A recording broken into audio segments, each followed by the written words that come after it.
Hello again! Welcome to story time! So if you remember last week we read a story called Are You a Bee?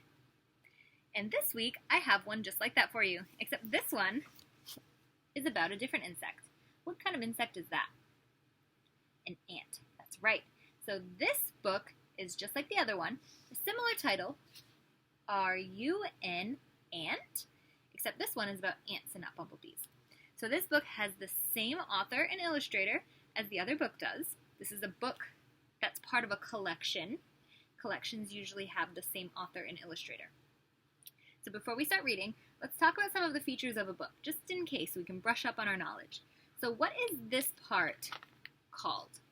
This is the cover page, that's right, or the cover. So if this is the front cover, this is the back cover. That's right. Now, tricky question. Do you remember what this is called on a book? It's been a while since we've asked. A spine. Just like we have in our back, the book has the spine, which holds all the pages together. Beautiful. And this is called the title. And our author is Judy Allen, and our illustrator is Tudor Humphreys. So let's get started. Oh, one more question. What are these called in the book? The pages. All right, let's learn about some ants. Are you an ant? If you are, your mother is a queen. One hot summer day, she went on a mating flight with thousands of others, so she would be able to lay eggs. So let's look at that page. Have you ever seen an ant with wings before? If you have, that's called a queen ant. Afterward, she flew down to the ground, and she knew she didn't need her wings anymore, so she took them off. That's interesting. And then she dug herself a small room underground. So she had wings, and then she took them off and started digging. Did you know that ants could do that? Now that she's in her room, the queen begins to lay her eggs. And you're in one of them. Hatch out of the egg as soon as you can. You don't look like an ant yet. You're a larva, and you're hungry. There are eggs all over the place. Eat some. It's all right, they won't mind. They're only eggs. So ants, which look like little larvae, which remember a bee was also a larva when it was a baby. So they hatch out of their eggs and they turn into larvae. But then they're so hungry that they start eating some of the other eggs. My goodness. Soon, you must change into a pupa. A pupa is a little like an egg, only bigger. And when you're ready, break out. You look almost like an ant, but you're white and soft. Don't worry, slowly your skin will become hard and black, and you'll look perfect. There are a lot of others like you. You're one of a big family. You're a worker. So let's look at the progression here. It starts off in, what's it called? The pupa. Starts off like that. And then he breaks out. And when he comes out, he looks like this. So he looks like an ant, but he's not black yet. So then his body starts changing, and he goes from white and soft to brownish, and then black. And that's when his outer skin becomes hard. Work hard to build a nest. Dig storage rooms and nurseries and bedrooms and corridors. It's all right. You don't have to work alone. The others will work with you. And you don't have any voices, but you can talk to each other by touching feelers. Wow. So that's one way that ants communicate. Here they are digging tunnels. They're making a house underground. So they're making different rooms, and these are like little hallways to get to each room. So if you made the project with Miss Erica where you made an ant farm in a jar, you will probably see by now that the ants have started making tunnels in the jar, and that's exactly what they're doing here. They're tunneling to make rooms. What's another way that animals can communicate? We talked about bees. Bees communicate by what? Dancing.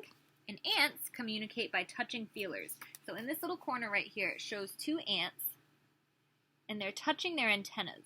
Antennas are another word for feelers. So they touch their antennas together to send messages to one another. Don't eat any more eggs. Now you go out and hunt for food. Seeds are nice, and so are bugs and woodlice. Springtails are delicious, but hard to catch because they jump. Bite your prey and spray it with acid from your tail. Actually, you're not a very good hunter, so look for bugs that have been stepped on. Those are easy. So did you know that ants have acid in their tail?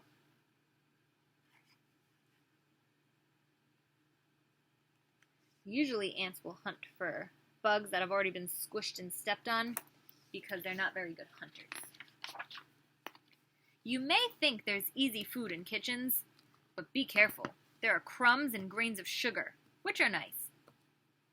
And there are also people, and they're not so nice.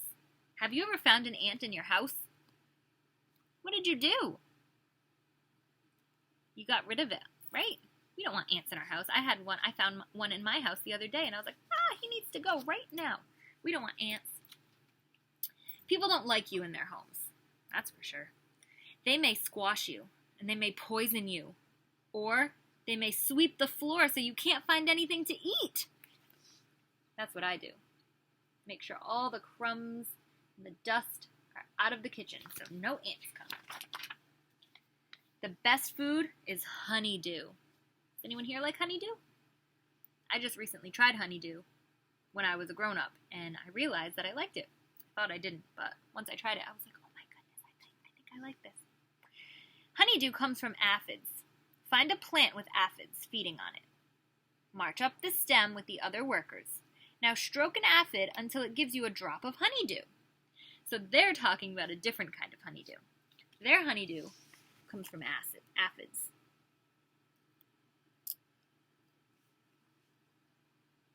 They're climbing up the stems.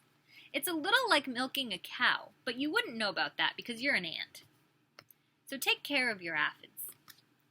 Ladybugs eat aphids, so look for ladybug eggs and throw them away. Do you think that that's very kind? Throwing out ladybug eggs? You must take food back to the nest. Some you can lift, so you have to make sure you're strong enough to carry the food. Some you can drag. What is he dragging here? Some you can put in your second stomach.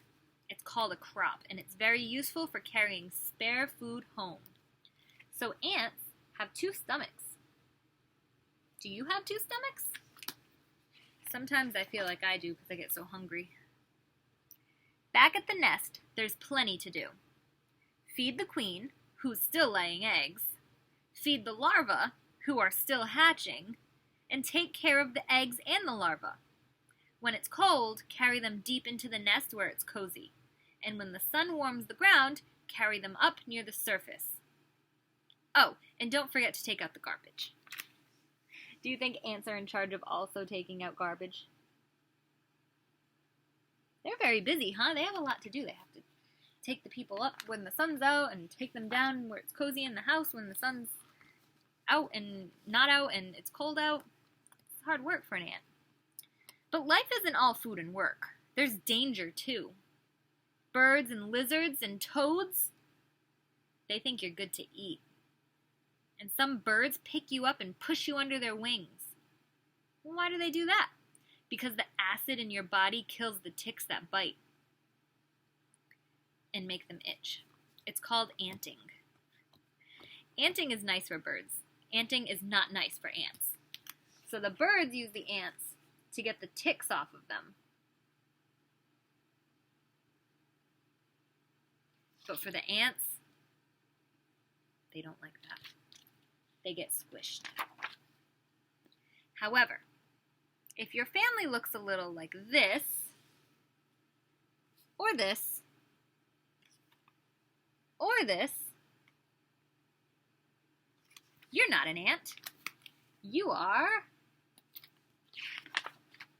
a human child. You don't have to take care of eggs and larvae. You don't have to milk aphids. And you probably don't have to march in a line with a lot of others. Only at school when we're going outside for recess, right? And don't worry, you can do many things that ants can't do.